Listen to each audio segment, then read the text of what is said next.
Hello friends, happy independence day અને ખોડિયાર જયંતિની તમને ઢેર સારી શુભકામનાઓ।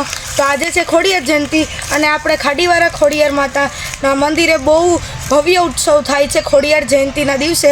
તો આજે આપણે જઈએ છીએ ત્યાં અને આપણે પ્રસાદીમાં આપણે સ્વયંસેવક તરીકે આપણી સેવા આપશું અને આપણે માતાજીના દર્શન કરવા જઈએ। તો ચાલો હવે તમને પણ દર્શન કરાવીએ। તો ચાલો હવે આપણે ખોડિયાર માના મંદિરના દર્શન કરવા જઈએ। તો હવે આપણે ખોડિયાર માતાજીના મંદિરે પહોંચી ગયા છીએ અને સામે છે મેઇન ગેટ અને આપણે માતાજી માટે શ્રીફળ અને ફૂલનો હાર લઈ લીધો છે। તો હવે 12 વાગ્યા પછી બપોરના તો અહીંયા બહુ જ ટ્રાફિક હોય છે, અંદર પણ નથી જવા દેતા। તો ચાલો હવે માતાજીનું દર્શન કરીએ।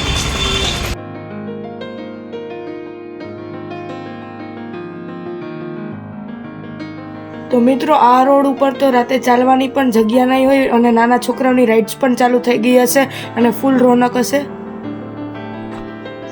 હજુ તો સવારના 11 વાગ્યા છે તો પણ માણસો કેટલા પ્રસાદી લેવા માંડ્યા છે અને રાતે તો અહીંયા પ્રસાદી માટે લાઈનો લાગી હશે રાતે। તો હવે આપણે પહોંચી ગયા છે, તો ચાલો હવે દર્શન કરીએ।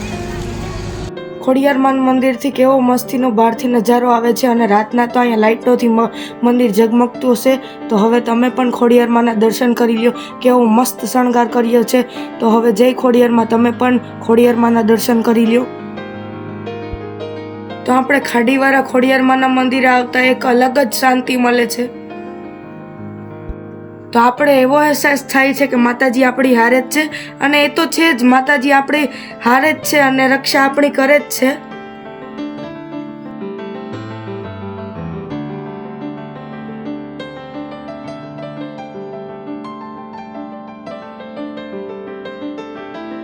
તો હવે આપણે જે લોકો પ્રસાદી લે છે એ ગ્રાઉન્ડમાં પહોંચી ગયા છે અને ડીજે પણ ગોઠવાઈ ગયા છે। તો ચાલો હવે આપણે મહાદેવના દર્શન કરી લઈએ।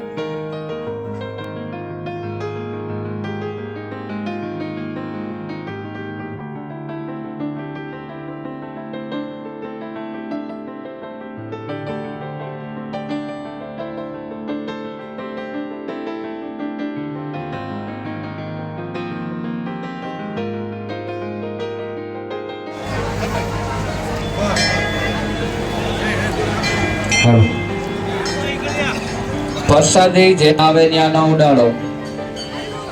પ્રસાદી લેવા માટે વ્યવસ્થિત લાઈનમાં બેસજો, જ્યાં આવે ત્યાં ન બેસજો, જેથી કરીને ટ્રાફિકની સમસ્યા ઓછી રહે। માતાજીના મંદિરમાં કાઉન્ટર રાખેલું છે, આ ડીજેના સ્ટેજની બાજુમાં રાખેલું છે, ત્યાં તમે ફાળો લખાવી શકો છો। તો પ્રસાદીમાં આપણે બુંદી, ગાંઠિયા, પૂરી, શાક, દાળ ભાત અને ચટણી, ભજીયા જોવા મળે છે અને અહીંનું રસોડું સતત ચાલુ રહે છે। કાલથી બધું બુંદી ગાંઠિયા બનવાનું શરૂ થઈ ગયું હોય, અત્યારના પણ બધું તમે જોઈ શકો છો ગરમ થાય છે અને બને છે અને અહીં હજી 6-7 વાગ્યા સુધી રહોડું સતત ચાલુ રહેશે। અહીંયા 2-3 દિવસોથી આ લોકો સેવામાં જોડાયેલા હોય છે। તમે જોઈ શકો છો કેટલા બધા લોકો રસોડામાં મહેનત કરે છે અને સેવા આપે છે।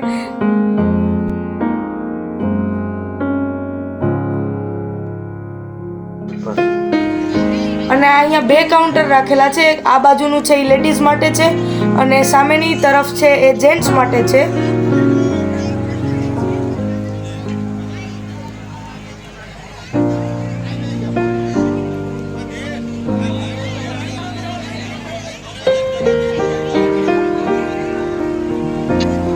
તો અહીંયા છે મગભાત માટેનું કાઉન્ટર, તમે જોઈ શકો છો અને તેની ઓલી બાજુ છાસનું કાઉન્ટર પણ છે પ્રસાદી લેજો, પણ પ્રસાદીનો બગાડ ન કરો। અને આ છે જેન્ટ્સ લોકોનું કાઉન્ટર।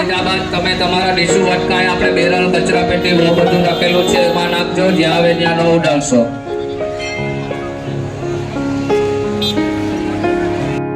તો હવે આપણે સેવા આપવા પૂગી ગયા છે, આપણે બધા લોકોને પ્રસાદી સર્વ કરીએ છીએ।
વધતો જાય છે તેમ તેમ ભીડ વધતી જાય છે. તમે જોઈ શકો છો કેટલું માણસ વધી ગયું છે.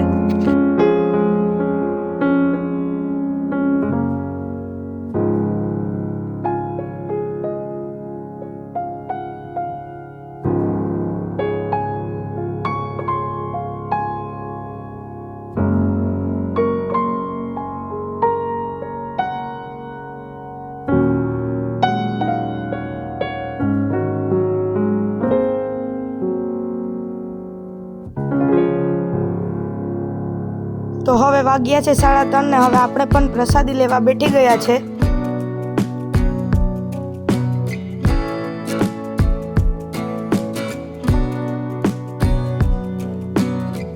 અને હવે આપણે મંદિરની બહાર આવી ચૂક્યા છે. અને હવે તમે ખોડિયારમાંના વાહનના દર્શન કરી શકો છો. તો હવે આપણે પ્રસાદી લઈ લીધી છે. પ્રસાદ લેવામાં બહુ મજા આવી. હજી સતત ટ્રાફિક ચાલુ જ છે અને માણસો આવી રહ્યા છે. તો હવે આપણે ઘરે જઈએ. જય ખોડિયારમાં. ખોડિયારમાંના મંદિર તરફ જતા 2 ગેટ છે. આ છે માર્કેટ યાર્ડ વાળો ગેટ અને બીજી તરફ છે કડિયા પ્લોટ વાળો ગેટ. અને સાંજે તો અહીં ખોડિયારમાંના જન્મની ઉજવણીમાં કેક પણ કાપવામાં આવશે અને ફટાકડાથી આતિશબાજીઓ પણ થશે. આપણે સાંજે નહીં પહોંચી શકશું કારણ કે મારે કાલે સ્કૂલે પણ જવાનું છે અને થોડું ઘણું હોમવર્ક પણ બાકી છે. અને આપણા વિડીયોને વધુથી વધુ શેર કરજો, લાઈક કરજો, સબસ્ક્રાઈબ કરજો અને કોમેન્ટમાં જય ખોડિયારમાં લખવાનું ભૂલતા નહીં. તો બોલો જય ખોડિયારમાં.